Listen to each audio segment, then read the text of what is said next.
Welcome back to CinemaScoop. Today we will recap the post-apocalyptic 2018 horror thriller Bird Box. Spoilers ahead. In the opening scene, we hear a man named Rick informing someone about a safe community. He tells them that the fastest way to get there is by traversing the river, but it's difficult to carry kids along. We see Malorie sternly talk to two children she refers to as boy and girl. She advises them that the journey will be rough, but they must do as she says in order to survive. She reiterates that they should not remove their blindfolds. After transferring her birds to a box, they put on their blindfolds and leave the house. Malorie uses a wire as a guide to a boat as we hear sounds that indicate the presence of something ominous. The scene smoothly transitions into a pregnant Malorie painting 5 years earlier. Her sister Jessica enters with groceries and watches her paint in silence before turning off the loud music. While restocking the fridge, she complains about the store being packed with people frightened by some phenomenon. Malorie is clueless about this, and Jessica urges her to turn on the news. She watches a news anchor report on people fleeing as unexplained mass suicides occur in Europe and Russia. After grasping the situation, she mutes the TV and brushes it off, since it is occurring far away. Jessica invites her to check out a horse, but Malorie declines due to an appointment with her obstetrician, Dr. Lapham. Jessica is excited about this and offers to give her a ride. Malorie asks what she thinks about the painting, and Jessica expresses that she gets an overall sense of loneliness from it. Malorie clarifies that it represents people's inability to connect, but Jessica assures her that that's not the way it will be for Malorie and her baby. Malorie disagrees as she believes she won't be capable of loving the baby when it's born. Jessica is hopeful that the baby will be a girl, and they leave for Malorie's appointment. Before meeting Dr. Lapham, they pass by a woman in an orange jumpsuit in the hospital corridor. During the checkup, certain jokes the sisters make rub Dr. Lapham the wrong way, and she reminds Malorie of how important pregnancy is, even though it can be difficult to love someone she hasn't met just yet. She offers Malorie another option to consider as she hands her a pamphlet with adoption information. We cut to Malorie vomiting in the bathroom, and she sends Jessica to the car. Malorie exits the bathroom, and as she walks through the corridor, she hears a thudding sound and spots the woman in the orange jumpsuit bashing her head against a glass window. Blood splatters on the glass, and the woman locks eyes with Malorie as nurses try to stop her. Malorie runs to the car and alerts Jessica that the thing that's making everyone crazy is here. As Jessica drives, they notice all the chaos and panic around them. Jessica's phone rings, and as Malorie reaches into the back seat to get it, Jessica sees the entity causing all this madness. Her irises warp, and she steers the car into oncoming traffic. Malorie pleads with her to stop and attempts to gain control of the car by grabbing the wheel, but they inevitably crash and the car flips over, landing upside down. Jessica mindlessly crawls out of the car and Malorie watches as her sister walks in front of an oncoming truck. Malorie freezes as people run around her, and one woman encourages her to move. She later falls over, and a woman named Lydia stops to help her against her husband Douglas's better judgment, but sees the entity while hearing the voice of her mother. She pleads for her mom not to go and proceeds to sit in a burning car. Douglas watches the whole ordeal from inside the house. A man named Tom helps Malorie to her feet and guides her to the house while instructing her to keep her eyes down. He bangs on the door shouting to the occupants to open it, and Lucy, another person trying to escape the entity, does the same. Douglas advises against this, but Greg, the owner of the house, disagrees and lets them in. Douglas tells Malorie that his wife Lydia is now dead because she went to help her, and Malorie apologizes. Also inside the house are a married couple and 3 others named Cheryl, Charlie, Felix, and a married couple. They try to reach their loved ones, and Tom tells them that some of his co-workers saw the entities before they committed suicide. The married couple finally gets in contact with their kids and leave in an attempt to save them. They turn on the news, and a reporter advises them not to look outside before the TV loses signal. Charlie believes that the entities are here because it is the end time. Tom encourages Malorie to sit down because he believes she has a concussion, but she reassures him that she's okay. She breaks down as she recollects her sister's suicide and how Lydia was talking to her mom before she died. Douglas overhears this and tells Malorie that his wife couldn't have been talking to her mom because her mother died 10 years ago. 6 hours pass while Malorie is on the river, and she covers up the children while they hide under a blanket. She tries to reach out to someone using a walkie-talkie but gets no response. The birds begin to freak out as the entity moves around the boat, and we transition back to the house. They listen to a radio as the host encourages them to stay inside and avoid looking at the entities. They worry about how long their food supply will last, and Tom suggests going for a food run, but then they hear a knock on the door. Tom heads to the door and speaks to the person outside. She introduces herself as Olympia, and Douglas is against the idea of letting her in. Tom ignores this and decides that he'll open the door. Malorie points a shotgun at the door, and Tom advises them all to cover their eyes as he gives Olympia a blanket to block the doorway. After letting her in, Tom tells Malorie to lower the gun, and Charlie asks Olympia if she is pregnant. She says yes, stating that her due date is October 1st, and Malorie reveals that hers is around the same time. Olympia tells them that after running out of food at her house, she feared her baby would starve and left to find another place to stay. Greg believes that if he can observe the entities through a camera's live feed, they could use it to navigate outside. Malorie is against this as she states that the images of the entities may still have power. Greg volunteers to do it anyway, even though they all have no faith in the idea. Lucy straps him to a chair as a precaution, and they leave the room as he watches the live feed. A while later, he sees the entity on the live feed and his irises warp. They all hear sounds of a struggle and race to Greg. In his efforts to release himself, he knocks the table and monitors over before falling to the side and fatally bashing his head on a stone wall. Douglas stomps on the monitor to turn off the live feed, and Malorie cries as she apologizes to Greg's dead body. Later that night, Olympia joins Malorie in the bedroom, believing that it's important for pregnant women not to be lonely. She asks Malorie for her baby's name, but Malorie confesses that she hasn't decided yet. She continues to badger Malorie with questions, and Malorie excuses herself to go downstairs. She intended to do her laundry, but accidentally walks in on Lucy and Felix, fooling around. As we jump back to the present, Malorie encounters a man standing in the river who has seen the entities but is still alive. He taunts the children and urges them to remove their blindfolds. Malorie pulls out a gun and fires blindly. The man charges at her and she drops the gun into the boat. As he tries to remove her blindfold, Malorie injures him with a cutlass. He shouts that everyone must see the entities as they will cleanse the world, then sinks into the river as he dies. Back at the house, Tom calls a meeting to discuss what they will do now that they're almost out of food.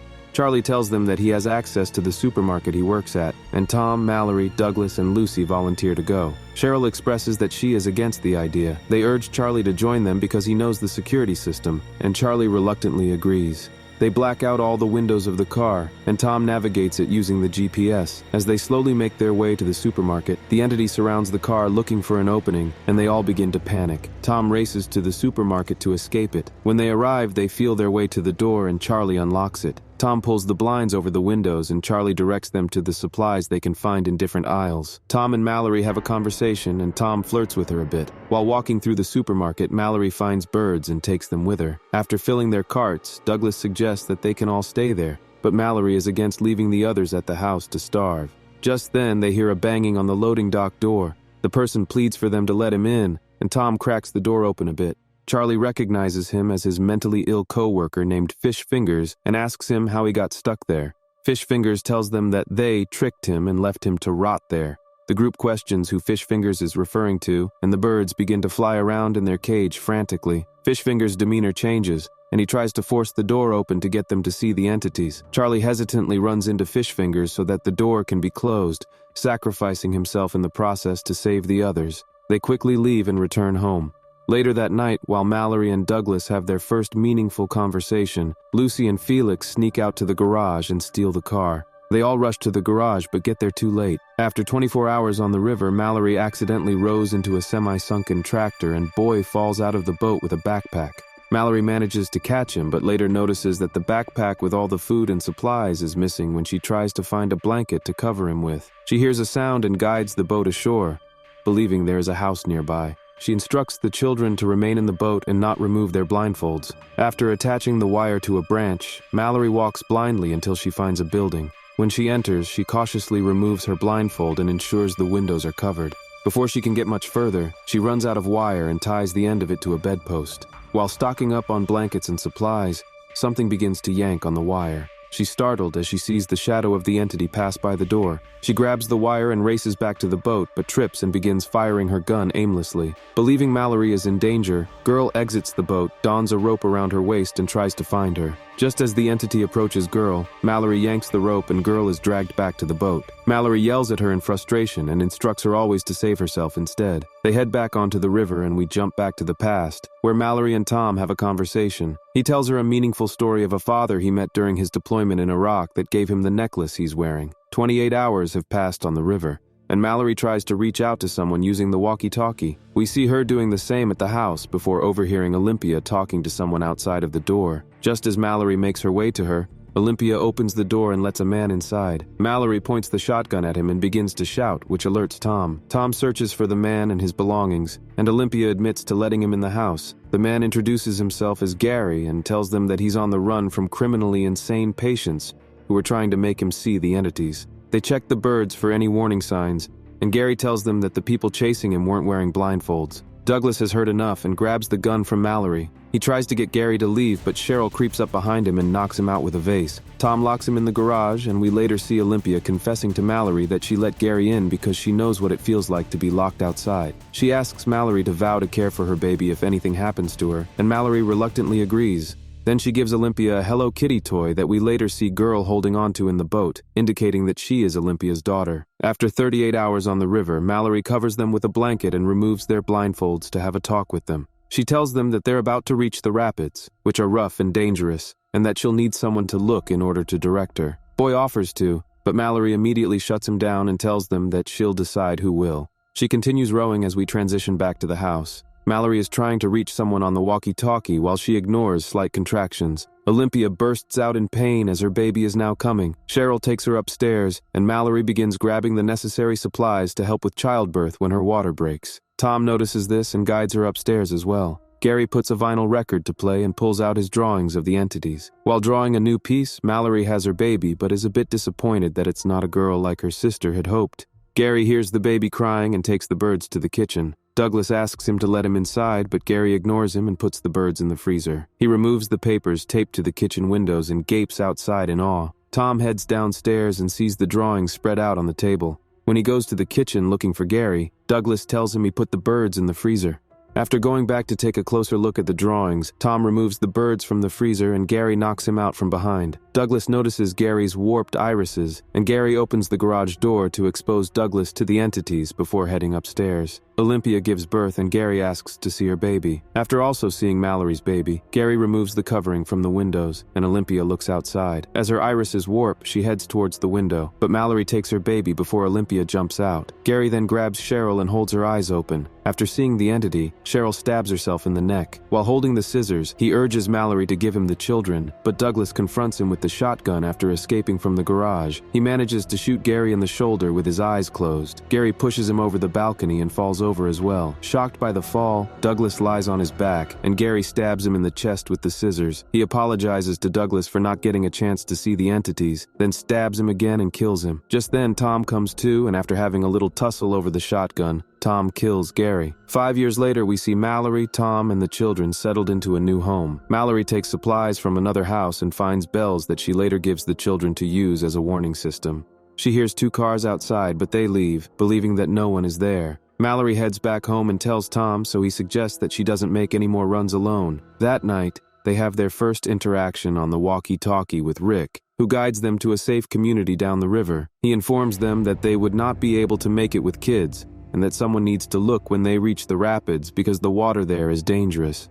He tells Tom that they must follow the sounds of the birds after the rapids to find the sanctuary. Tom believes that they should go, but Malorie opposes taking the risk, and they have a heated argument about this. Later, they all raid another house for supplies, but the cars return, and Tom urges Malorie to take the kids and run while he distracts them. He leaves the necklace with her and heads outside, blindfolded with the shotgun. One of the 5 assailants spots Malorie and the kids as they try to escape, and Tom injures him and kills 2 others. They shoot back, and Tom gets hit. Tom decides to remove his blindfold and kills 2 more. He searches for the last one who followed Malorie. Just as Tom finds him, he sees the entity and fights the suicidal urge to save them. He kills the last assailant before inevitably killing himself. We see Malorie at home crying silently before she gathers the kids and supplies and heads to the river. We transition back to the present, and she reminds the kids that one of them has to look.